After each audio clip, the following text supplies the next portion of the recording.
Halo, Halo, halo, selamat sore.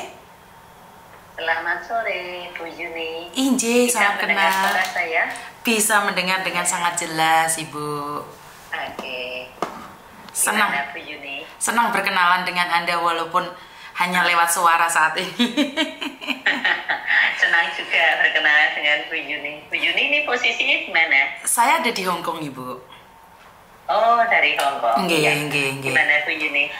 Oke, kan saya sempat sempat kenalan dengan salah satu mahasiswa yang dari Semarang, nggih, Bu, nggih.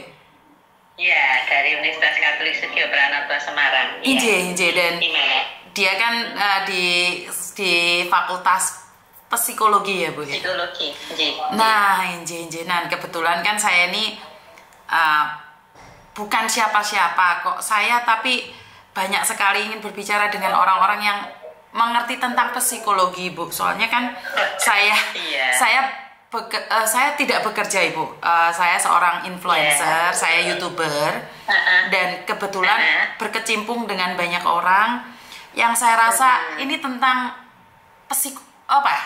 psikologi kita ya, Bu, ya. Apa namanya itu? Kadang-kadang nggak ada logika, kadang-kadang terlalu pakai logika. Nah, ini banyak yang ingin saya tanyakan pada orang-orang ahli psikologi, khususnya jenengan yang nggih dosen nggih. Jadi lebih mengerti. Mungkin saya lebih ini kayak basa-basi, bingung saya, Bu, nervous. Biasanya kan saya ngomongnya sama teman-teman. Oh, nervous sekali. Loh iya, ini malah gaya bahasanya high class. Ini loh, Bu. Ini loh, Bu, banyak sekali teman-teman yang akhir-akhir ini mudah sekali mengalami depresi. Itu kalau boleh tahu ada apa ya, Bu, ya? Mungkin Ibu tidak pernah lihat konten saya. Kebetulan salah satu mahasiswa Ibu melihat konten saya gara-gara di Kick Andy kemarin. Jadi kalau di Kick Andy-nya saya lihat Ibu juga. Jadi saya juga bangga. Wah, ini justru malah dibel oleh pembinaan yang diundang Kick Andy Wibawa. Tapi untuk konten di media sosial memang saya nggak pernah, saya angkatan tua gitu yang merasa nggak terlalu mau direpotkan dengan media sosial. Tetapi saya lihat di TV waktu Ibu diwawancarai Kick Andy. Iya, terus gimana Bu yang terkait psikologi, mungkin kita bisa saling membantu? Enggak, Bu, saya mungkin suatu saat pingin Zoom bareng, Bu, dan diikutin oleh beberapa teman pekerja migran. Jadi bukan cuma saya ya. Jadi seperti masalah-masalah yang sepele aja ya, Bu, yang mungkin sepele bagi saya tapi besar bagi orang lain. Sampai teman kita itu ada yang nekat mengakhiri hidup saat dia bercinta dengan salah satu laki-laki. Akhirnya semua uangnya buat laki-laki itu, dan laki-laki itu pergi dari dia, Bu, sampai dia mengakhiri hidup. Betul. Dan saya menghimbau teman-teman jangan sampai melakukan itu. Tapi kan saya nggak ada ahli-ahli ke sana nih, Bu. Kalau boleh tahu ini yang simple aja itu bagaimana sih, Bu, untuk mengingatkan mereka? Iya, mungkin kalau dari pencegahannya, mereka selalu diingatkan bahwa hidup itu tidak hanya satu warna. Hidup itu berwarna-warni gitu ya. Jadi kalau dia sedang pacaran dan kemudian ada orang hebat di depan dia, harus diingatkan bahwa yang hebat itu tidak hanya orang itu, pasti orang itu juga punya kekurangan gitu ya. Sehingga supaya menetralisir bahwa hidup itu tidak total, kemudian saya hidup hanya satu-satunya dengan Mas A gitu kan. Demikian juga dengan kekayaan. Dengan kekayaan, misalnya dia sekarang punya tabungan 1 miliar misalnya, juga harus hati-hati bahwa 1 miliar itu tidak untuk hidup terus-terusan akan 1 miliar. Mungkin akan tambah, tapi mungkin juga akan berkurang gitu ya. Jadi menurut saya yang pertama, mereka selalu diingatkan kalau hidup itu berwarna-warni, berubah-ubah gitu ya. Sehingga kita nggak boleh menggantungkan diri pada satu hal gitu ya. Karena kalau kita menggantungkan diri pada satu hal, padahal di dalam kehidupan ini tidak abadi gitu kan, sehingga dia harus siap untuk selalu berubah. Sehingga orang kalau ada menghadapi masalah, jadinya dia akan adaptasi dengan perubahan-perubahan yang ada supaya tidak mudah tadi kalau nggak sama orang itu bunuh diri, kalau kekayaannya hilang bunuh diri gitu ya, karena hidup itu dari lahir sampai akhir nanti itu pasti akan berubah-ubah terus gitu ya. Tentu kalau ada masalah ya kalau bisa dibicarakan dengan siapa yang dia percaya seperti itu supaya hidupnya dia nggak sendiri. Oh ya, kenapa menurut saya saat ini banyak orang yang mudah bunuh diri karena terbiasa hidup itu merasa sendiri, karena kan hidupnya hanya dia dengan media sosial gitu ya. Jadi zaman dahulu itu kan kita punya tetangga, punya teman, ngobrol sana ngobrol sini gitu ya. Tapi sekarang itu kan ngobrolnya dengan media sosial, yang akhirnya media sosial itu ya dengan sangat sempit ya di HP itu. Nah kalau ada masalah belum tentu media sosial itu bisa memberi dukungan kepada kita. Menurut saya itu juga mungkin kita biasakan untuk tetap bertemu orang lain. Kalau Mbak Yuni di Hong Kong sana juga bertemu dengan teman-teman atau teman-teman juga ada acara untuk saling bertemu nggak Mbak Yuni?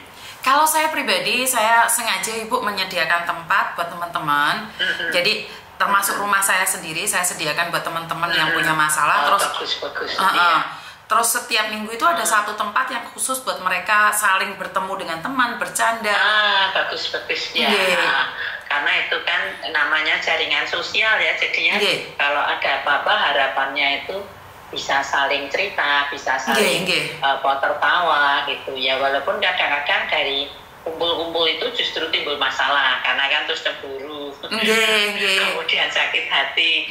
Tapi semoga di dalam pertemuan itu juga ada yang misalnya kalau ada yang mulai musuhan atau mulai nggak enak hati, juga ada yang menjadi netralisir untuk boleh aja sakit hati tapi jangan terlalu tinggi sakit hatinya, habis itu harus rukun kembali misalnya, seperti itu yang mungkin diolah di sana seperti itu. Iya, karena seperti yang saya katakan Ibu, saya di sini kan sebenarnya saya ingin belajar lebih mendalam lagi tentang psikologi ya, karena saya membaca itu, saya membaca itu sangat tertarik sekali ya, mungkin karena kondisi umur juga, terus jadi makanya dengan berbicara dengan Ibu saya ingin menggali, karena jujur ya Bu ya, wawasan seseorang kan beda-beda nih, dan ayah saya selalu mengajarkan bahwa jangan merasa punya wawasan sendiri, kosongkan gelasmu biar kamu bisa menerima wawasan baru. Hebat. Ini ayah sangat filosofinya sangat tinggi, selalu rendah hati untuk membuka diri, membuka pengalaman baru gitu. Itu juga itu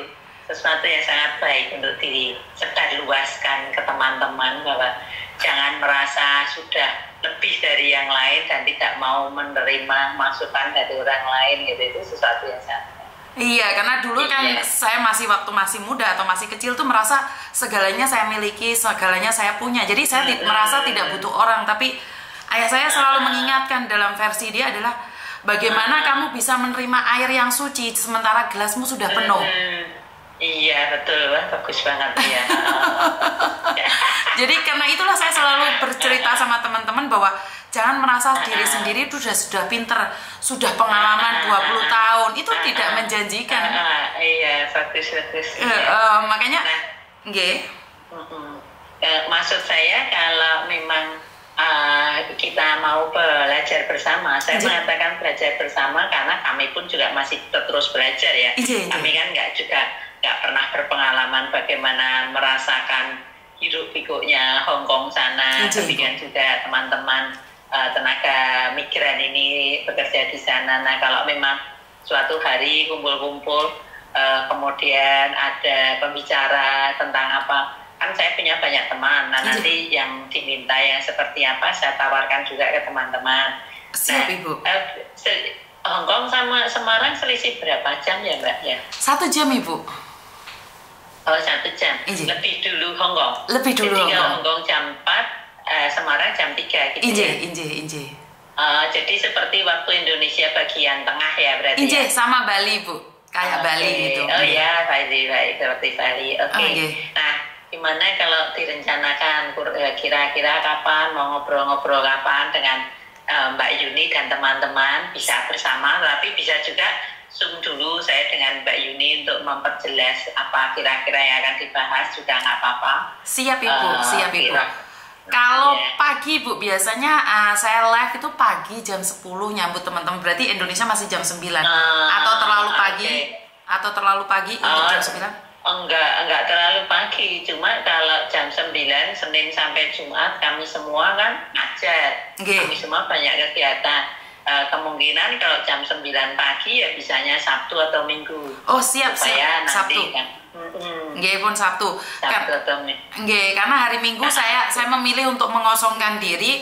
Saya biasanya hari Minggu itu podcastnya lebih banyak Bu, tapi karena sekarang saya mengumpulkan orang untuk ketemu saya, bahkan kita tidak pernah ketemu. Karena itu saya lebih memilih untuk berkomunikasi secara langsung dibandingkan saya berbicara di media saja. Ya, oke. Nah, kalau begitu hari Sabtu kurang lebih kapan? Kita cari waktunya. Dan saya juga saya nanti akan lihat temanya Mbak Yuni yang diinginkan apa.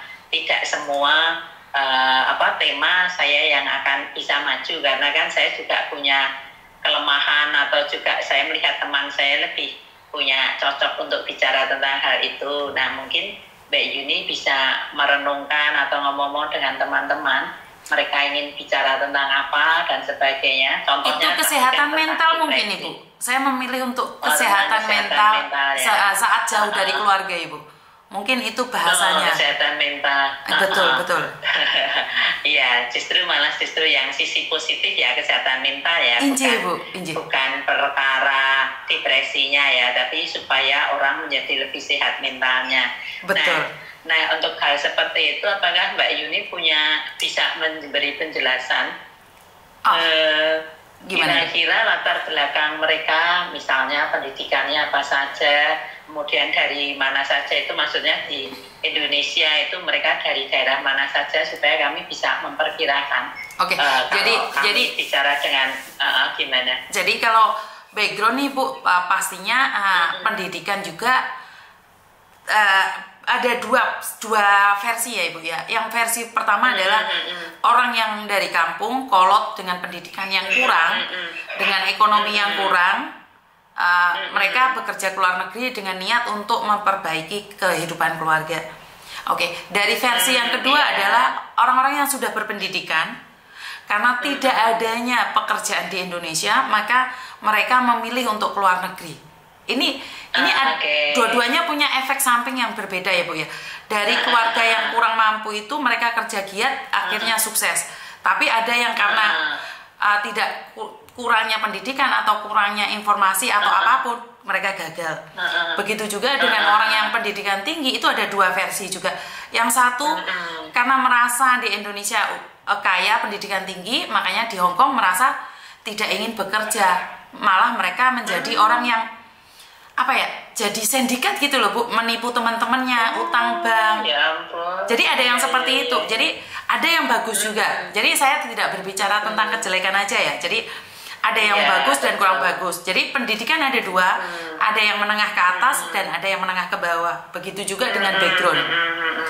Dan yang di sini adalah macam-macam, dan dari daerah, saya bisa bilang NTT, NTB, seluruh Jawa, Sumatera, Kalimantan, Sulawesi juga ada Ibu. Jadi itu daerah-daerah yang seluruh Indonesia. Betul, kadang-kadang ada yang dari Papua juga Ibu. Kebetulan kan dari Papua. Betul, tapi saya untuk saat ini fokusnya ke Hong Kong. Tapi sebenarnya pendengar saya juga dari Taiwan, Korea, Jepang, termasuk Australia, Amerika juga Ibu. Jadi kita mukulnya rata. Jadi bukan hanya seorang pembantu aja sih. Saya lebih memilih karena di luar sana kan ada beberapa orang yang di Jepang, yang di Amerika, bahkan mereka penduduk sana.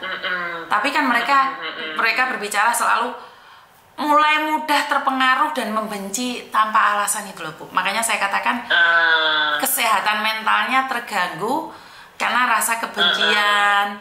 Akhirnya kebencian bukan berarti sesama teman saja ya Bu ya, termasuk sama keluarga. Termasuk sama keadaan, dan akhirnya mereka berubah menjadi lebih ke arogan atau lebih bisa dikatakan mereka protektif buat dirinya sendiri, tapi mereka malah mengajar orang lain. Iya betul, iya. Hidup sebagai dirinya sendiri tidak nyaman, tetapi kemudian menjelek-jelekan orang lain atau menghukum orang lain atau menyalahkan orang lain seperti itu ya yang terjadi. Betul. Lah bayangkan Bu, dia di Indonesia hidupnya enak, tapi baru nyampe di Hong Kong sudah utang bank. Akhirnya dikejar-kejar utang, dikejar-kejar temannya. Jadi saya lebih memilih kesehatan mental untuk tidak mudah putus asa. Ini apa? Ya selain pastinya jawabannya sama Tuhan ya Ibu ya. Jawabannya pasti sama Tuhan. Itu terakhir jawabannya. Tapi untuk evaluasi lebih lagi maksud saya. Dari psikologinya ya. Betul. Oke Mbak, saya punya gambaran apa yang diinginkan. Tapi nanti kalau pertemuan pertama ternyata belum cocok seperti yang diharapkan Mbak Yuni, kan nanti bisa dievaluasi. Betul bukan Ibu. Seperti itu, maksudnya seperti apa kan gitu ya. Nah, pertanyaannya biasanya sekali kumpul berapa orang ya Mbak ya? Oke, kalau live ya Bu ya, paling sedikit saya 200, paling banyak 1.000 sampai 5.000 Bu. Itu live setiap pagi. Iya, jadi saya setiap pagi itu kayak rutin live Ibu. Jadi dari 100 sampai 500, kadang-kadang tergantung dari apa yang dibahas ya Bu ya. Kalau ada tertarik itu sampai 1.000 sampai 5.000 juga. Tapi yang stabil itu 300 sampai 500 Bu kalau pagi. Itu tiap pagi atau tiap pagi Bu? Seminggu sekali. Tiap pagi saya live Bu. Tiap pagi. Yuni melakukan podcast tadi. Iya, saya menyapa mereka Bu. Saya lebih memilih untuk seperti saya hadir buat mereka bahwa mereka itu tidak sendiri gitu loh Bu. Jadi saya ingin di podcast saya pagi itu berubah, tidak hanya sekedar menyapa tapi memberikan apa ya? Memberikan satu asupan di mana bukan saya aja yang berbicara gitu loh Ibu, ada orang lain yang berbicara. Terus berapa lama Mbak sekali acara di pagi hari gitu? Itu setengah jam sampai 1 jam Ibu. Setengah jam sampai 1 jam. Setengah jam sampai 1 jam ya kurang lebih itu. Tapi juga interaksional ya, ada tanya jawabnya ya. Betul Ibu. Tidak mungkin 1 jam satu arah kan. Tidak Bu. Jadi di situ ada baca komen juga. Jadi kita open terbuka di mana interaksi langsung sama teman-teman. Kadang-kadang sama apa yang kita inginkan beda Bu, karena pertanyaan kan beda nih, ngarahnya juga beda mungkin. Saya akan bicarakan dengan teman. Nah sekarang Mbak Yuni memperkirakan waktunya kapan Mbak Yuni?